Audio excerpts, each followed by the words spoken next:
అన్న rebel star ఏ ముందు movie అన్న ఎప్పుడు చూడలేదు అట్లాంటి మూవీ. బాహుబలి తర్వాత ఎప్పుడో చూస్తున్నా అన్న. అయ్యో ఏ మూవీ తీసినావా అన్న మా కోసము. మా ప్రభాస్ గారికి పండగ అన్న, పండగ మా ప్రభాస్ గారికి ఈరోజు. అరే ప్రభాస్ గారి పెద్ద పండుగ అన్న ఈరోజు. అరే రండి అన్న, అందరు రండి. పెద్ద మంచి మూవీ అన్న, సలార్ మూవీ. అబ్బో మూవీ పిచ్చెక్కిందన్న. ఏం యాక్షన్, ఏం మూవీ, ఏం చూపిస్తాడన్న. అమ్మ ఇమోషనల్, మమ్మీ ఇమోషనల్.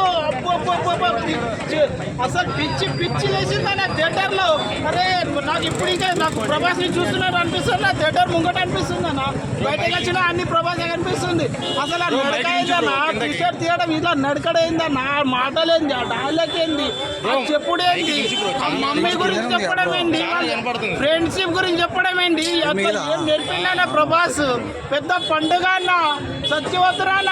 ఇంకోసారి చూడాలనిపిస్తుంది అన్న, ఇంకోసారి చూడాలనిపిస్తుంది. ఇప్పుడు థియేటర్కి వెళ్తా ఇంకా చూస్తా నేను. చూడండి అన్న, ప్రభాస్ ఇలాంటి మూవీ తీస్తాడని నేను ఎక్సెప్ట్ చేయలేదు. ఏదో ఇంకా సలార్ నార్మల్ వస్తుంది అనుకున్నాను, కానీ బాహుబలి కన్నా ఇంకో మంచి మూవీ వచ్చిందన్న. తోపన్న ప్రభాస్ అన్న, నీకు తోపన్న. థ్యాంక్ యూ ప్రభాస్ ఫ్యాన్ అందరి తరఫు నుంచి. థ్యాంక్ యూ 5-5 ప్రభాస్ ఫ్యాన్ అందరి తరఫు నుంచి థ్యాంక్ యూ సో మచ్ అన్న.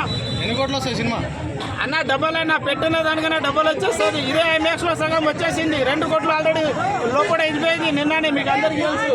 అందుకే 2 కోట్లు వెళ్ళిపోయింది, డబల్ వచ్చేసింది. డబల్ ఇలాంటి కలెక్షన్.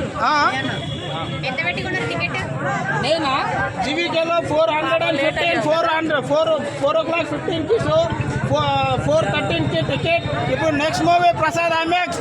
ఈరోజు 5,000 పెడుతున్నా ఓన్లీ మూవీకి. ప్రభాస్ అన్న మూవీకి 5,000 పెడుతున్నా. ఇంకా ఎవరైనా చూడాలనుకుంటే రండి, నేను అమౌంట్ పెడతా. కానీ ప్రభాస్ మూవీ చూడండి, అంత మంచి మెసేజ్ ఉంది, అంత మంచి మూవీ ఉంది. ఇలాంటి మూవీ మళ్ళీ రావు. ఒక మమ్మీ కోసం, ఒక ఫ్రెండ్షిప్ కోసం, ఒక లేడీస్ కోసం చెప్పిన మూవీ ఇదే ఫస్ట్ మూవీ. ప్రభాస్ లాంటి మూవీ ఎవరికి కట్అవుట్ లేదు, ఇలాంటి డైలాగ్ రావు. ఇండియన్ లో వరల్డ్, ఇండియన్ వరల్డ్ లో నంబర్ 1 ప్రభాస్. జై